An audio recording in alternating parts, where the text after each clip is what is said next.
I'm asked to read out at the start of each meeting. Fire evacuation. There are no planned fire alarms scheduled at this time. Therefore, should the fire alarm go off, please make your way out of the building via the nearest fire exit to the car park beside the Windmill Public House. For microphones, please ensure the microphone directly in front of you is switched on and logged in. Please do not move the microphone from its set position, and when speaking, ensure the microphone is directly in front of you and not to the side or up high. Thank you. That does feel like one of those announcements before you're about to take off, doesn't Yes. it? Yeah. Right. Have we any apologies? I don't. No apologies. So. Are there any declarations of interest which anyone needs to make on items on the agenda? Right, no, thank you very much. Can we move on to item 3, which is the selection process for the Head of Housing, Revenues and Customer Services? I'd like to take the recommendations in a different order to the ones on the paper, so we can deal with items 2 and 3 in public, and then go into closed session to deal with item 1. Are you content to do that? So, Leila, don't want you to introduce the paper. Thank you. Thank you, Chair. So what we're considering this morning is the outcome of our recruitment exercise for the vacant post of Head of Housing, Revenues and Customer Services. So just as an update, we ran a recruitment campaign between mid-January and the 9th of February. We were able to secure 51 candidates for the role, which was, I think, far exceeds what our expectations were given the current climate and changes that we're facing within local government. On Friday the 14th of February, the Chief Executive carried out a long listing exercise with our partners, West Midlands Employers, and my colleague, HR Manager Sam Myatt. And the results of those we will discuss shortly and are in your blue papers.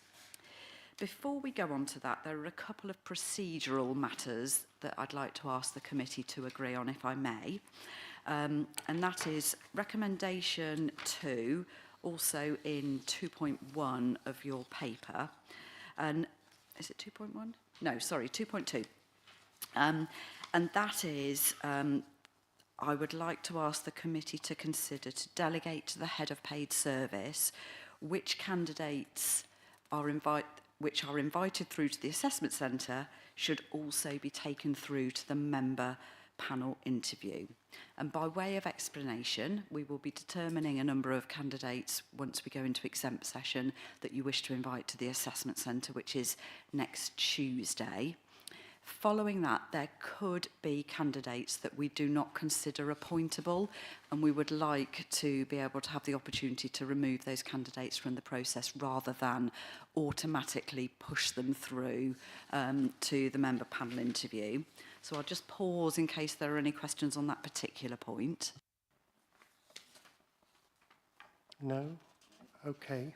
Okay, thank you. And then the second point, which is recommendation 3 and paragraph 2.3 of the report, is the delegation of the content of the presentation for the member panel interview and the interview questions, again to be delegated to the Head of Paid Service after consultation with the chair of this committee, just to make that process a little bit more streamlined. So again, any questions on that particular point? No questions, comments?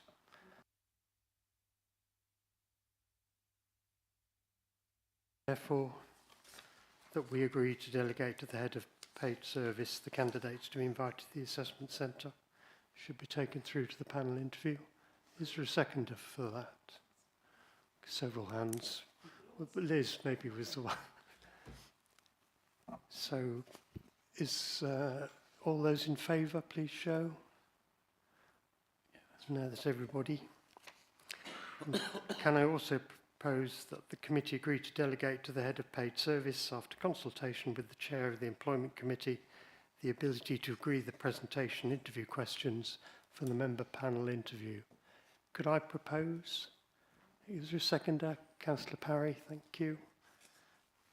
All those in favour? Thank you very much. So we go into closed session. Yes, please.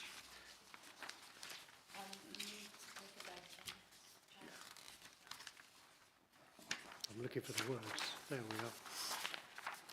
Could I propose we go into closed session to deal with item 1 on the paper? Is there a seconder? Councillor Shenton. All those in favour? Thank you. Could